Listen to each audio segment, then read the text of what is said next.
Hey guys, welcome back to my channel. तो कैसे हो आप सब। यहाँ मैं सुबह सुबह रेडी होके थोड़ा बहुत बिस्किट नमकीन वगैरह पैक करके निकल जाती हूँ। कहाँ निकलती हूँ ये मैं ज़रूर आपको बताऊँगी, वीडियो में एंड तक बने रहो। कहते हैं ना, माँ बनना आसान नहीं होता है। और जब हमको ये पता चलता है कि हमारे अंदर जो बच्चा पल रहा है उसमें एक छोटी सी प्रॉब्लम है, तो हमको इतनी बड़ी लगने लगती है कि हम कुछ भी करने को रेडी हो जाते हैं। तो यहाँ पे मैं निकल जाती हूँ सूरत के लिए। रास्ते में थोड़ा बहुत नाश्ता करते, ये ट्रैफिक से लड़ते झगड़ते हम लोग फाइनली पहुँच ही जाते हैं अपने लोकेशन पे। तो यहाँ पे मैं सूरत में सबसे बड़े हॉस्पिटल में आई हूँ स्कैन कराने, क्योंकि यहाँ पे बच्चे को थोड़ा सा फॉल्ट बता दिया था कि ऐसा कुछ प्रॉब्लम है। इतना बड़ा इशू नहीं था, पर मुझे मेरा डाउट क्लियर करना था, इसलिए मैं आ गई। प्रेगनेंसी के थर्ड ट्रिमेस्टर पे आके हमको ये पता चलता है हमारे बच्चे का जो बोन्स है अच्छे से बना नहीं है, जो हड्डी है उसके साइज़ थोड़ी छोटी रह गई है, ऐसा कहा गया था। वहाँ स्कैन कराए गए थे, तो उससे भी जो बड़ा हॉस्पिटल है वहाँ हमको सूरत में भेजा गया। और यहाँ पे हम लोग स्कैन करने के लिए बैठते हैं।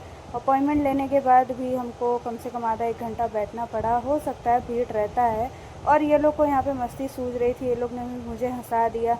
कसम से अगर बच्चे के बारे में कुछ ऐसा कुछ पता चल जाता है ना, तो हंसते हुए भी हम हंस नहीं पाते हैं।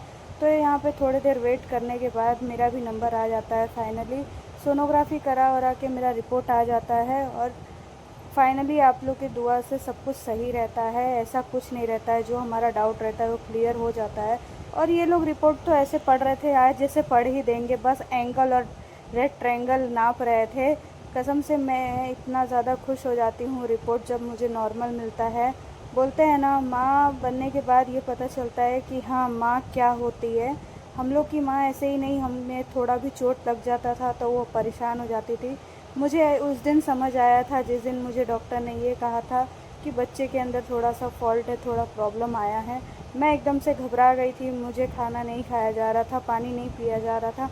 मैं सोच रही थी बस मैं कैसे ना कैसे फटाफट से चेकअप कराऊं और डॉक्टर ये बोल दे कि हाँ, सब कुछ सही है, बच्चा आपका एकदम सेफ़ है, ऐसा कुछ नहीं है। जो भी डाउट था हमारा क्लियर हो गया था और डॉक्टर ने भी ऐसा ही कुछ बोला था।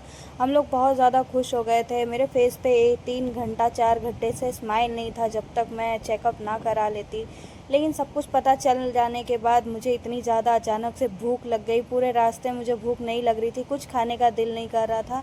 चेकअप करने के बाद सब कुछ नॉर्मल बताने के बाद मेरी भूख तो ऐसे बढ़ गई जैसे मुझे लग रहा था मैं क्या ही खा लूँ। तो हम लोग फटाफट से पहुँच जाते हैं रेस्टोरेंट, क्योंकि बहुत ज़्यादा भूख लगी होती है और 4 बज जाता है। तो यहाँ पे हम लोग फटाफट से खाना खाते हैं, रोटी और सब्ज़ी, क्योंकि यार टेंशन रहता है तो खाना पानी कुछ भी खाने का मन नहीं करता है। और मैं क्या, ये मेरे हस्बैंड भी, इनको भी खाने का दिल नहीं कर रहा था। तो खाना वाना खाने के बाद हम लोग निकल जाते हैं। Bye bye.